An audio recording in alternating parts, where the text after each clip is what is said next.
இன்னைக்கு நம்ம சில பி வேர்ப்ஸ் பார்க்கலாம். என்னென்ன சப்ஜெக்ட் வரும்போது என்னென்ன வேர்ப் நம்ம கூட யூஸ் பண்ணோம் அப்படின்றது பார்க்கலாம். ஃபர்ஸ்ட் பாருங்க ஐ. ஐன்ற சப்ஜெக்ட் வரும்போது ப்ரெசன்ட் டென்ஸாக இருந்துச்சுன்னா ஆம் யூஸ் பண்ணோம். For example I am sleeping, நான் தூங்கிட்டு இருக்கேன், ஐ எம் ஸ்லீப்பிங். இதுவே பாஸ்ட் டென்ஸாக இருந்துச்சுன்னா நம்ம வாஸ் ஆர் வேர் யூஸ் பண்ணுவோம். For example I was playing, நான் விளையாண்டிட்டு இருந்தேன், ஐ வாஸ் பிளேயிங். இப்போ வேர் எங்கே யூஸ் பண்ணுவோம்னா சில இமேஜினரி ஸ்டேட்டில் யூஸ் பண்ணுவோம். For example I wish I were a bird, I wish I were a bird. Next பாருங்க யூ வி தே. இந்த சப்ஜெக்ட்ஸ்லாம் வரும்போது நம்ம ப்ரெசன்ட் டென்ஸாக இருந்தால் ஆர் யூஸ் பண்ணோம். For example you are beautiful, we are playing, they are going to their home town அப்படின்னு சொல்லலாம். இதுவே சேம் பாஸ்ட் டென்ஸாக இருந்துச்சுன்னா நம்ம வேர் யூஸ் பண்ணோம்.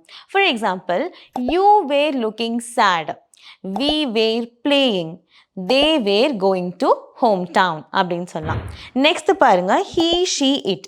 இந்த சப்ஜெக்ட்ஸ்லாம் வரும்போது நம்ம ப்ரெசன்ட் டென்ஸாக இருந்தால் இஸ் யூஸ் பண்ணோம். For example he is sleeping, அவன் தூங்கிட்டு இருக்கான், he is sleeping. she is playing, அவ விளையாடிட்டு இருக்கா, she is playing. it's very hot, இது ரொம்ப ஹாட்டாக இருக்கு. இதுவே பாஸ்ட் டென்ஸாக இருந்துச்சுன்னா சேம் நம்ம was யூஸ் பண்ணோம். For example she was sleeping, அவ தூங்கிட்டு இருக்கா, he was playing, அவன் விளையாடிட்டு இருக்கா. it was very hot, இது ரொம்ப சூடாக இருந்துச்சு. ஸோ இந்த மாதிரியான வேர்ப்ஸை நீங்களும் யூஸ் பண்ணி கமெண்ட்ல மென்ஷன் பண்ணுங்க. and for more such videos follow English Cafe. English Cafe. We present you the perfect English.